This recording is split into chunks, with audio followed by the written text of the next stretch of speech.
that he didn't double up. He just was. What to do? His nigga got a perm.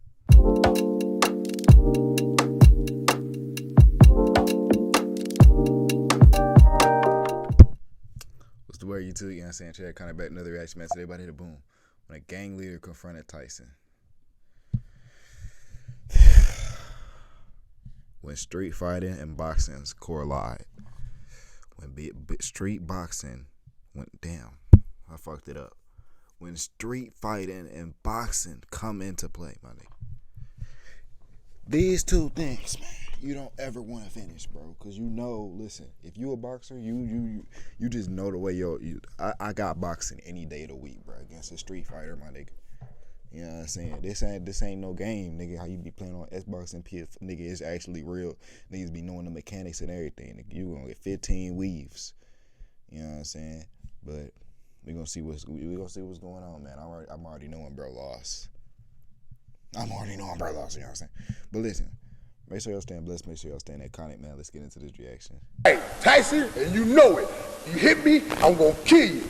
I'm gonna kill you. Welcome back to the Big Fight Recap here on BLTV Classic. He pulled his glasses off. Did you see his eye? His eye was just hanging out his head. On today's video, we revisit the infamous two-fight saga between Mike Tyson and Mitch Blood Green. A genuine beef that 10 rounds of boxing couldn't squash, as the two would face off one more time on the street, this time in a much shorter affair with a decisive victor. Let's get right to it. Closing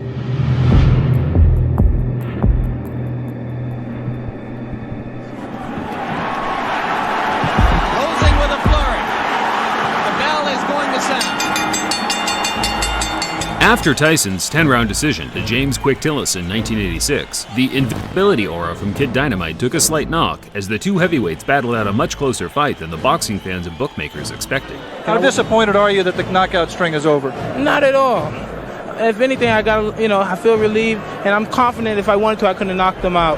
It was Tyson's first time going the distance, as he had finished his previous 19 opponents all inside the opening 2 or 3 rounds. That gave some of the other heavyweight contenders an incentive to catch this teenage dynamo early, halt the hype train, and earn the highest possible payday outside of a championship fight. Tyson say, "Gonna give me a fight? I want Mike Tyson." Point blank. Michelle Tyson. He's a I'm gonna knock him out. Mitch Blood Green was one of the first fighters to utilize the new age of digital camcorders to get his message out there to boxing. What type of hairstyle do this nigga have? I ain't never seen this on 2K a day in my life. I'm trying to see if these are dreads or braids. Or he this nigga just have it. Bro don't even got a fade. What's going on? So I'm gonna show you something. Feast your eyes on a real heavyweight. There was no social media in those days, but local news stations and televised sports networks such as HBO would air the clips during a broadcast to gauge the fans' reaction. The power. I ain't no joke. My name is Blood Green. Now you heard my fight. Watch my smoke. It's probably due to audio compression over time. Nigga moving like a supervillain. Tyson, Mike Tyson. Better be going crazy, my nigga. This better be the Avatar versus the Fire Lord, my nigga. But I can honestly say I have difficulty understanding what Mitch Green is saying. Two clear things were the muscle flexing and homophobic slurs, and bizarrely enough, as far as my research suggests, this was enough to land him a shot at the hottest prospect in world boxing.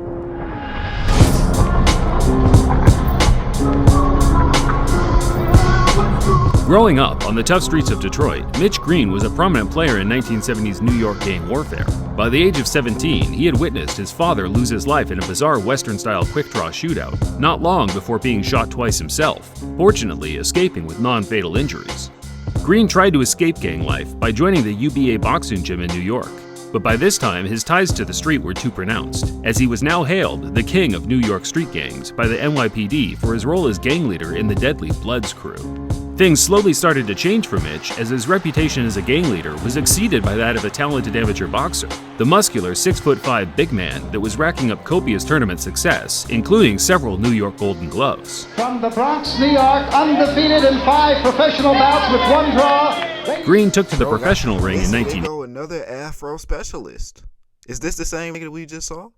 From the Bronx, New York, undefeated in 5 professional bouts with 1 draw. Green took to the professional ring in 1980 and quickly started racking up wins over journeyman and fringe contenders such as Jumbo Cummings.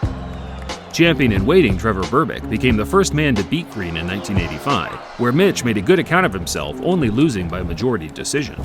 Both Tyson and Green were on the fringe of a world title shot, so regardless of the antics, the two were on a likely collision course.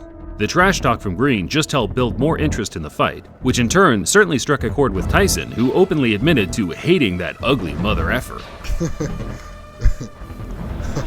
And Mike Tyson, traditionally, no robe, no socks. He says it makes him feel like a warrior, makes him feel like a gladiator. Due to the competitive nature of where I work, a lot of people are looking to get promoted. They want you to have your master's degree. Tyson met Green for the first time in May 1986 at Madison Square Garden. It was Tyson's first match at a prestigious boxing venue and also the first to be covered by a large television network.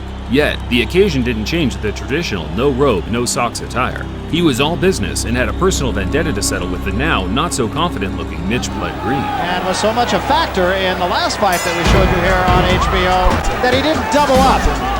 He just was... What do his nigga got a perm? Do this nigga got a perm? What's going on? a bit lazy, especially in the later rounds. So we'll see what he does about that against Mitch Green. Always aggressive, right in front of his man. Now we see some head movement. Quicker shot. There's the left hook I was talking about. He did draw a warning from Luis Rivera, the referee, about holding. Green's in trouble. Good left hand by Tyson. Everyone has a plan until they get their mouthguard punched out of the ring in the first round. While Green had all the physical advantages, Tyson's supreme boxing skills and speed negated the gap in size and weight, backing up Green from the opening bell, slipping and countering, forcing the much bigger man into survival mode from the word go. Big right hand against Tillis, and what a shot! That is an awesome shot. Tyson punched out Green's mouthguard again in the third, whereafter he started mocking his opponent for having a wide, gulping mouth, stalking him across the ring, landing fierce, single power punches. The fishman throws his punch. Another big left hook. Hey, Tyson, there, good uppercut. He has to take a stand eventually. Another couple body shots. Well, he's smiling. Tyson is smiling, but see, Green has those fast hands. The fight became so routine by the closing stages, the crowd knew they were witnessing a foregone conclusion. Tyson himself appeared to have his mind elsewhere as he bizarrely kissed his trainer, Kevin Rooney, while he was trying to deliver him intricate strategies and details regarding the fight. Well, Kevin Rooney is in there and just jabbering away 100 miles a minute. Mike Tyson leaned over and just kissed him. Tyson closed the show, trying to score the knockout, but Green's disinclination to engage allowed him to grab and clinch his way to safety, resulting in him losing 9 out of 10 of the rounds on every different scorecard. But we knew deep inside that I was going to win this fight so easy because of his style. He's a dang tough opponent, and he took some fairly decent shots. But as you know, I won comfortably, and I didn't try for the knockout, and I used a great deal of discipline in there, not knocking him out. Tyson claimed he carried Green the 10-round distance on purpose to punish him for as long as possible, and whether it was true or not, Green's personal pride was hurt, and he was willing to do whatever it took to restore a sliver of respect amongst his peers. Green retired from boxing after the Tyson loss and returned to the street to earn a living from selling drugs. He always planned to one day get Tyson back in the ring, but as his years of inactivity ensued, Tyson progressed to one of the most dominant heavyweight champions of all time, undefeated and undisputed. The days of fighting lingering contenders such as Mitch Green were over. It wasn't until a couple of years after their fight that the two would meet again, this time in Green's element, the street. In the early hours of August 23, 1988, Mitch Green got wind that Tyson was shopping at a local clothing store close by to where he ran things on the street. Tyson had traveled a fair distance to pick up a luxury leather jacket handmade by one of his friends over at Dapper Dan's. As Tyson was chilling in the store with his entourage, Mitch Green burst through the door on his own, high on angel dust, demanding Tyson either give him a rematch or empty his pockets right there on the spot.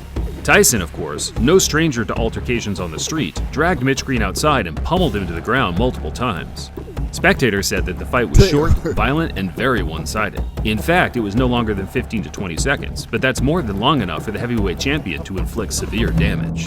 There is no footage of the fight, regardless of the clickbait you see on YouTube, but there were many accounts of what happened that all aligned, all except Green's account, where he claimed Tyson sucker punched him and ran. Who threw the first punch here? He did. He sucker punched me because he's with his friends, you know, and when he hit me, like I said, I couldn't get a chance really get to him like I wanted to because everybody was like pulling me, you know, holding me, like so he could get away from me, so he could get away, and he ran from me. Green was certain the Tyson scuffle, which became mainstream news around the world, would add enough public intrigue to get his rival back in the ring. But Mitch had already burnt his bridges among the promoters in the sport, with his violent threats to Don King in the past already shadow banning him from ever earning any serious money in the ring again. After Green's failed attempts to get the rematch with Tyson, he filed a civil lawsuit for $20 million due to the injuries he suffered during their fight. The former gang leader came away with one small W to coincide with a long list of L's, winning the case and being awarded $45,000, close to what his purse was during their professional fight in 1986. Yeah, I remember seeing Mitch Green's eye after that, and it was like, he broke his socket. Broke the eye socket. Yeah, he broke his eye socket. Yeah, eye socket. You gotta hit really hard to do some like that, right? Green returned to the ring 7 years later, but at that point he was a shell of his former self and was beaten by journeymen with losing records until he hung him up for good in 2005. As of 2022, Green is still a large-as-life character, but now employs his energy into his love of Christianity. Okay. He still has a gripe with Tyson, but I think it's fair to say the two have now moved on, and whenever the topic is brought up today, they both make light of their infamous 30-year feud. And that didn't work. The boy scared to death. After we had the street fight, the boy scared to death. Oh, wait a minute. Didn't y'all have a street fight, Mitch? For the ring, for the street. Thinking the man would do something about it. He wouldn't do nothing. Oh, man, he freaked me out. Did you know that actually Tyson and Sal are good friends and he comes to the show? He knew, look there. Yeah, it's like Tyson. You see that?